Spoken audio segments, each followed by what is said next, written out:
Good afternoon again. It's my pleasure to be here with you. The talk I did over there was a lot more fun than this one, but we still got to talk about it. So bear with me just a moment and take a look at this. It's hard to tell a much better story on renewability and sustainability than the forest products industry. We know how to manage forest land in the United States. Today we have 50% more standing volume of timber in the United States than we had 50 years ago. The forests clean the air, clean the water. All these things, our forests contribute to our community and to our state. When we cut them into lumber, they're storing carbon. When they build your and my house, we've stored carbon in that. It's a good story and it's real. We use 99 9/10% of every tree we harvest, right down to the bark. Without competitive markets, we would not be able to sustain our forest as it is now. These are very challenging times, and it's due to unfairly traded Canadian lumber. Many of these rural communities are dependent upon the forest products industry. Without sawmill jobs, there is nothing.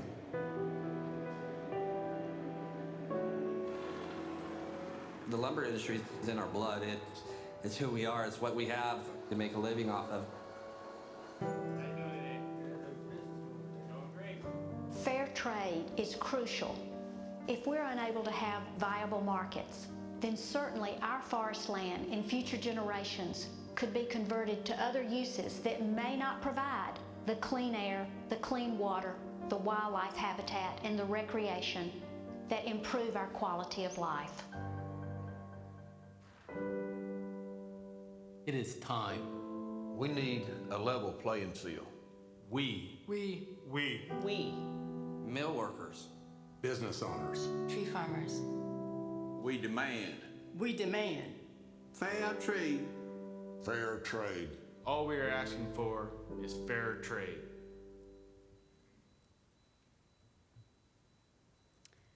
When I saw that, the first thing I thought about is I need to see a plastic surgeon.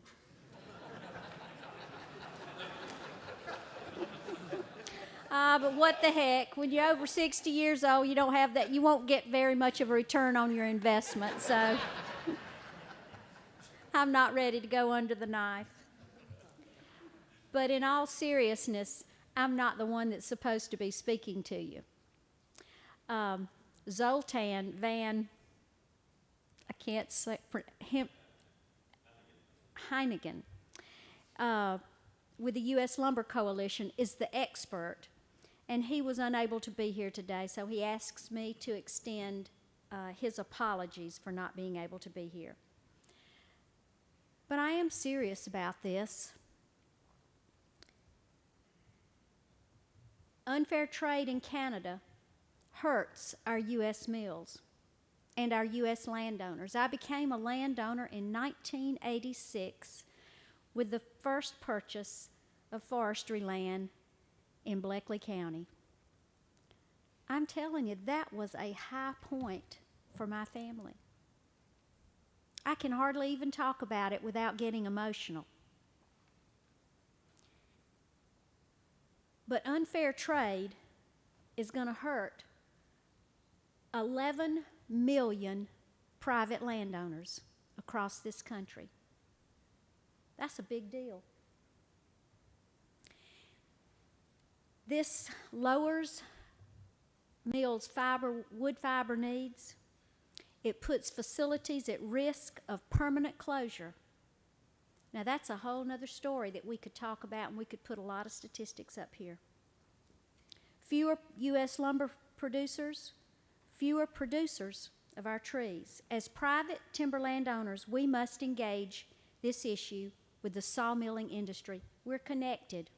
We're inextricably connected. Let's look at how we're different. Canadian fiber supply is controlled by the government. U.S. is mostly private. Now, you know, I did not really understand this until I had a real example in 1996 when I went to Washington State, and I was just telling the gentleman from Weyerhaeuser about this earlier. And you know, even in Washington State, the majority of that land is publicly owned. That makes a difference. It makes a difference in those communities. It makes a difference to the remaining landowners. U.S. wood is mostly privately owned. That makes a difference. We risk having another system that does not work for private landowners imposed on us. And we need to be prepared to engage in this issue.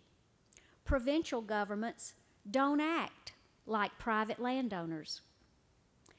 Our goal is to maximize our timber value because we have personally invested in it over the course of our lifetimes, or your families have personally invested in it over the course of their lifetimes, and they want to carry on that legacy for generations to come. Governments act differently. They want to ensure the viability of their local industry, especially in down markets when it hurts us the most. Canadian timber sales are subsidized and priced below market value. Now, I've been in the forestry business. I haven't been a landowner except since 1986, when Earl and I purchased our first property that became Gully Branch Tree Farm. But I've been in the forest industry since 1974. My husband's a forester. I'm a forester by osmosis. I worked in our business. I paid the taxes on land. I wrote paychecks for people that worked for us. I saw the invoices from timber sales. And when you compare those invoices to the invoices we have today, it's not a pretty picture. But we're surviving, but I don't know how long that'll last. Let's look at a few other things. I'm going to flip through these slides fairly quickly, but I want you to see what is similar about each one. U.S. log sales are free market. Log prices move with the lumber prices. There's not a big gap. British Columbia, pay attention to the gap. Quebec, pay attention to the gap. Pay attention to the movement in the lines. Alberta, pay attention to the gap. Pay attention in the movement of the red line. Ontario, does that red line look like a flat line to you? What does a flat line mean when you're in the hospital and you're hooked up to a heart machine?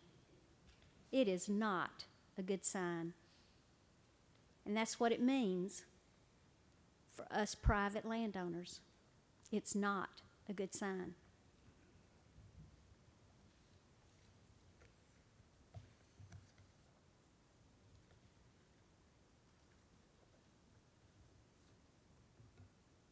We must avoid acquiescing to a government-driven marketplace. The time has come for us to recognize that whether we're a private landowner or we're part of a big organization like Weyerhaeuser, Interfor, International Paper, we need to realize that we are interconnected. And I've heard in presentations this morning, we got this wall of trees. I'm part of that wall of trees. Gully Branch is part of that wall of trees. We got them all over Georgia and the southeast. But folks, we can't just look at the wall of trees. We have to look farther down the road. We have to work together. I mean, we wear out that word collaboration. We say it so much that it doesn't really mean what it should. We must collaborate to ensure that the value of our timberlands, of 11 million family-owned timberlands, those timberlands, 640 million acres, the value of those is protected. We are collaborating with the U.S. Lumber Coalition to protect the GFA membership interest. That's my interest. We're working toward a new trade agreement with Canada. But guess what? Canada drug its feet.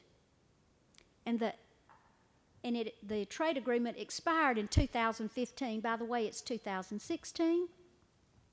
More Canadian lumber is coming in than you can even imagine. I don't have a figure on that, but I'm sure some other folks might have that figure, but I don't have that figure, but I know that others do, and that it's significant. That's a dangerous thing for us as private landowners and as the industry in Georgia. People are working on that trade agreement as we speak, which is a good thing. But sometimes people don't work hard enough unless you give them a little nudge.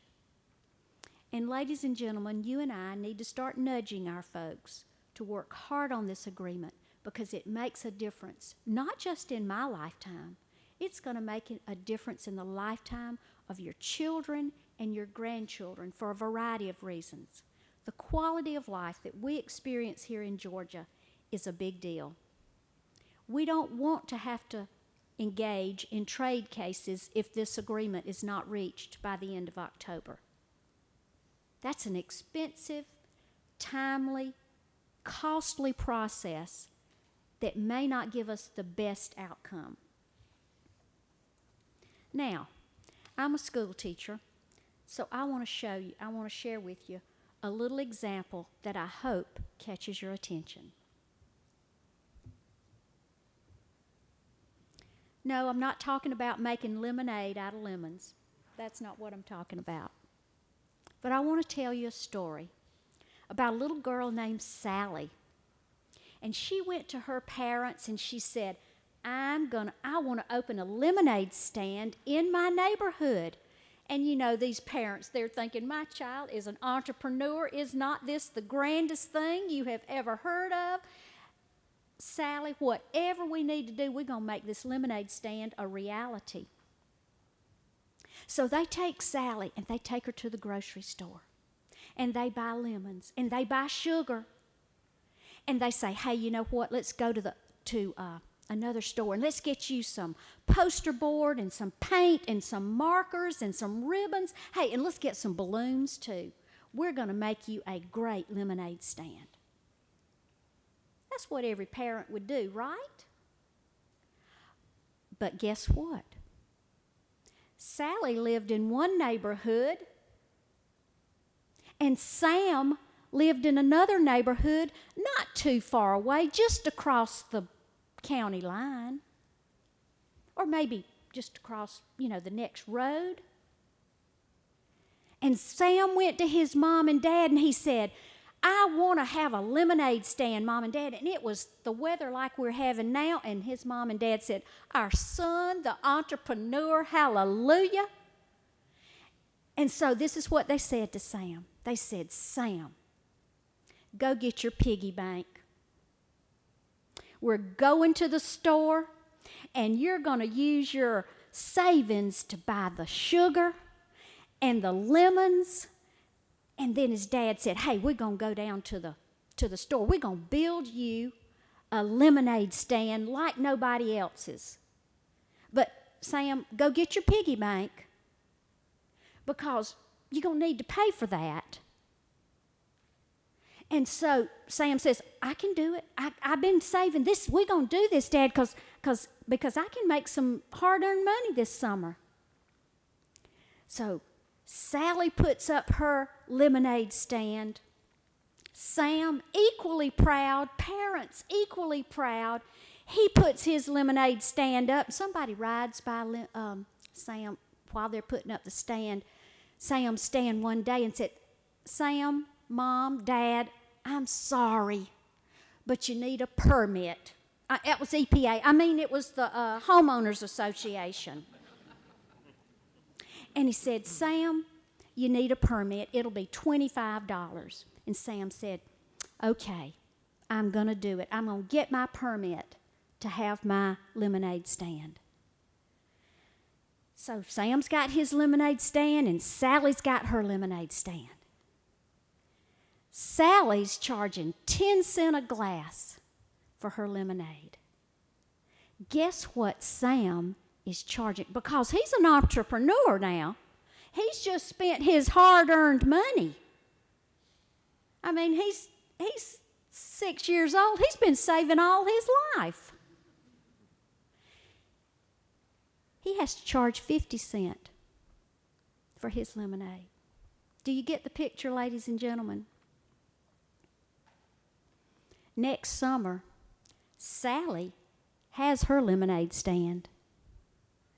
Sam doesn't. It's imperative that we have the broadest support to ensure that 11 million landowners, private landowners, have the opportunity to get a return, a reasonable return on their investment, their long-term investment. Contact your representative. That's what everybody said up here. Nobody can tell the story like some of you can. Whether you are an employee in a mill, and by the way, your mill employees need to know how important their jobs are in your community and to the future of their community. Contact your representative. Visit the U.S. Lumber Coalition website and click on SLA. We need a good agreement that's going to allow 11 million private landowners to get a return on their long-term investment. Thank you for the opportunity to speak today.